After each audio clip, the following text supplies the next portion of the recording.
Welcome back once again, ladies and gentlemen, back here at FWE. We are going to prepare one of my favorite cuts of beef. We're gonna do some flank steaks today. Flank is a super easy cut of meat to work with, full of flavor. I love just throwing these on a nice hot grill, salt, pepper, a little olive oil. Nice medium rare, slightly medium. I'm gonna make it a little bit more difficult on myself. So you can see these are a really thin piece of beef. These come off the flank of the cow. So down around his side here, not really the belly, not really the back where the tenderloin is, but kind of that middle part right in there, kind of like the love handle area, but running laterally or vertically or laterally, cow standing on 4 feet, right? All right, so flank steak. What I'm gonna do with these guys today though is really quickly, I'm going to butterfly these out. I'm gonna flatten them out a little bit. I'm gonna stuff them, roll them, and roast them whole. So essentially we're gonna have a little flank steak roulade. These are pretty well trimmed up. I've gotten a lot of the little excess sinew off of there, a lot of the silver skin off of there. So you do wanna make sure you remove all of that. It's only going to make this a nice, more succulent piece of beef when you're done with it. These flank steaks are relatively small, so I'm just gonna trim them up just a little bit, but not much at all. Just trying to kind of square my corners a little bit. So with the grain, so the grain is running towards the camera, away from me. With the grain, I'm gonna try to just open these up and butterfly them out. So usually I will pick the thicker of the two sides to start with and not get into this real thin piece over here. So working really close to myself, I'm going to just take my chef knife and start at the top. And I'm just going to make a little incision here. And I want to get just the middle of the steak, of the flank steak.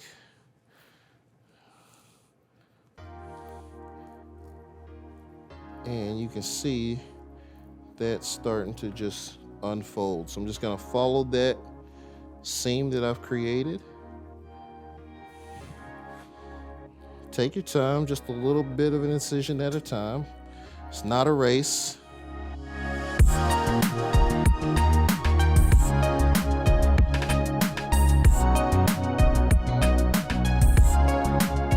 What I've got here essentially now is a butterflied flank steak.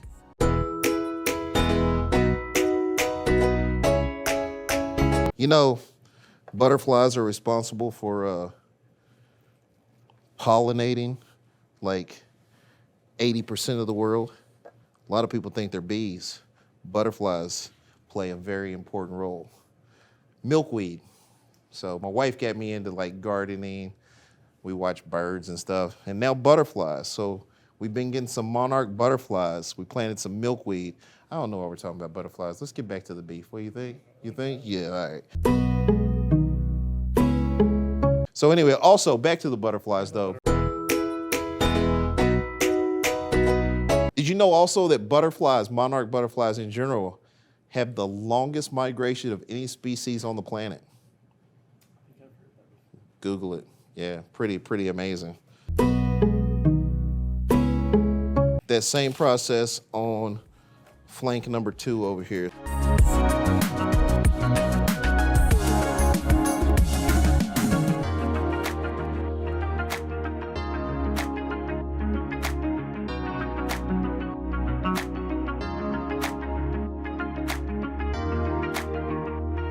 So once you get down to your thinnest spot, that's that really thin area I talked about there. So I'm just gonna try to bring that out. Second butterflied flank steak. So not quite as uniform as the first one, but this is gonna be just fine. And we're still gonna be able to achieve what we're trying to achieve here. So next step for these guys, I'm just gonna throw a really quick little marinade on these.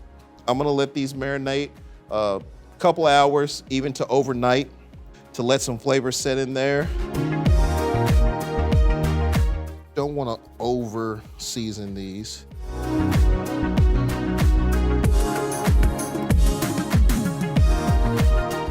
And you want to make sure you season both sides.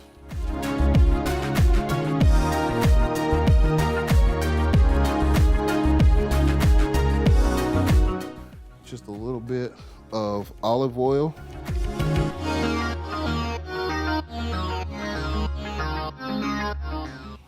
And a little shot of balsamic vinegar. Like I said, I don't use a whole lot of vinegar. Vinegar will actually act as a tenderizer as well for protein. Just want to pat this in. Pat those seasonings right in, mix that olive oil and vinegar.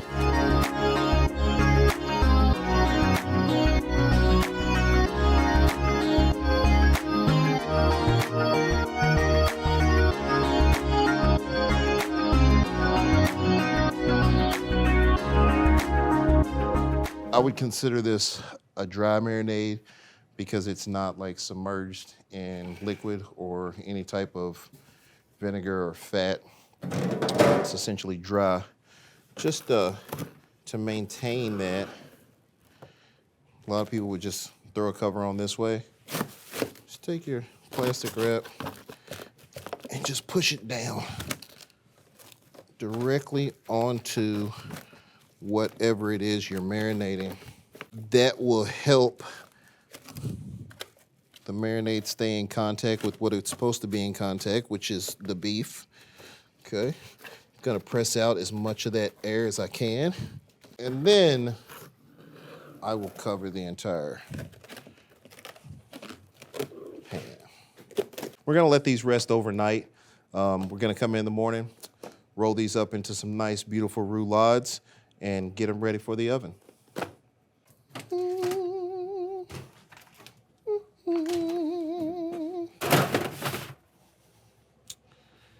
All right, guys, welcome back once again. Day 2, last night or yesterday, walked you through butterflying some beautiful little flank steaks. We're going to turn these into a couple of flank steak roulades. So, show you what these look like. Absolutely delicious. And so I'm just gonna go ahead and pull these out.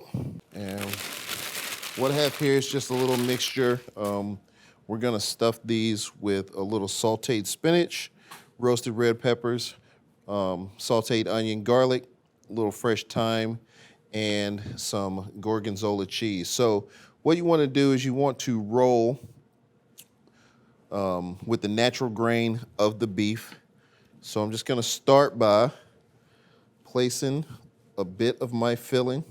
I like to go all the way to the edge, 3/4 of the way around. Leave myself a little bit to work with at my starting point. So I'm gonna start here and roll to my right.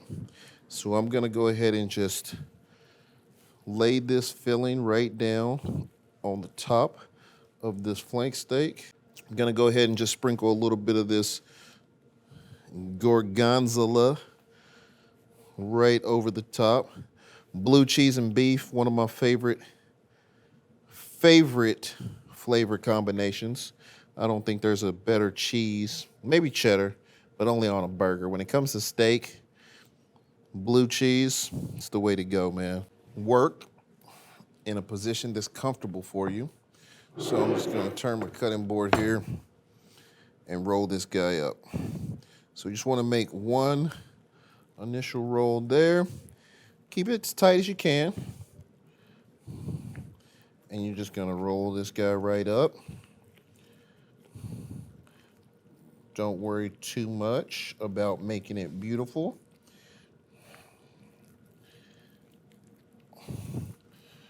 Get a little spillage, stuff it right back in there. Might have some ugly ends, but that's okay. Now I'm just gonna go ahead and repeat the process with our second flank steak.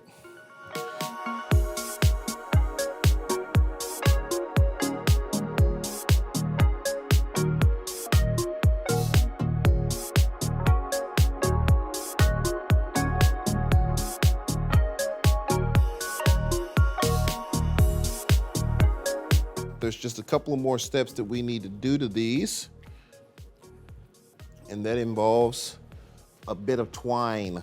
So we are going to be tying these guys up. Tying is pretty important.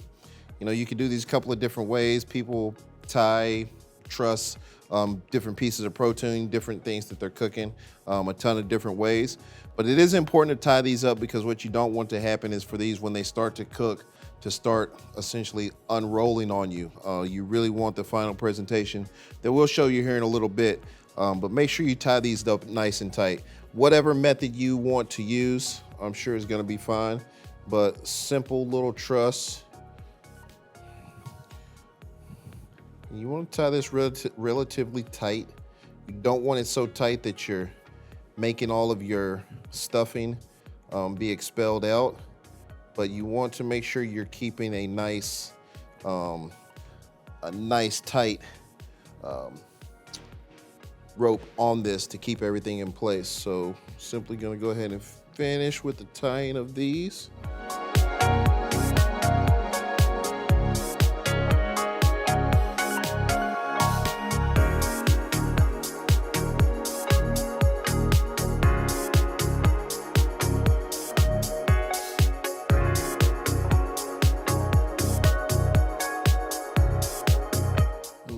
To do is put one down the center.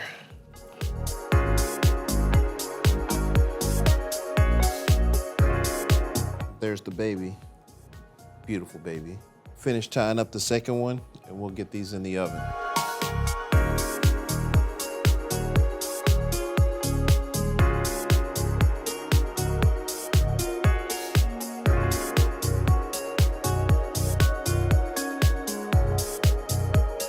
So I'm just gonna transform onto a lined cookie sheet here. Lined baking tray so that when they bake, it's a little bit easier for me to wash this pan when I'm done with it. Highly recommended anytime you can use a baking sheet, use it.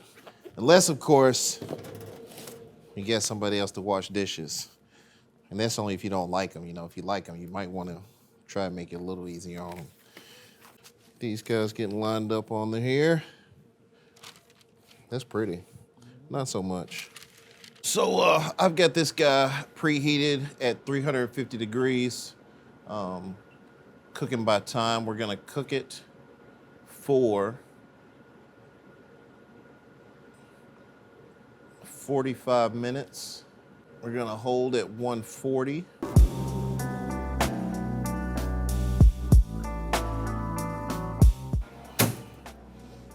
There we go. We'll see you in just about a little more than half an hour. Stay tuned. It's gonna get even better. I think we are live, right? Yeah, we are. All right. I'm just cutting the ropes off, man. So just pulled these flanks out of the oven, getting them untied here real quick. Snip, snip.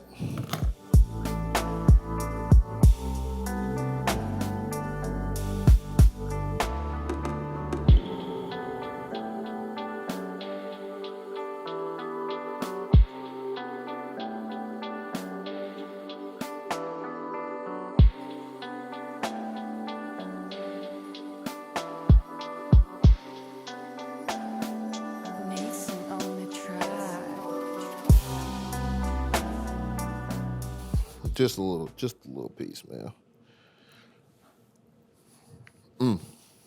Missed my lip. It's pretty good, man. It's pretty good.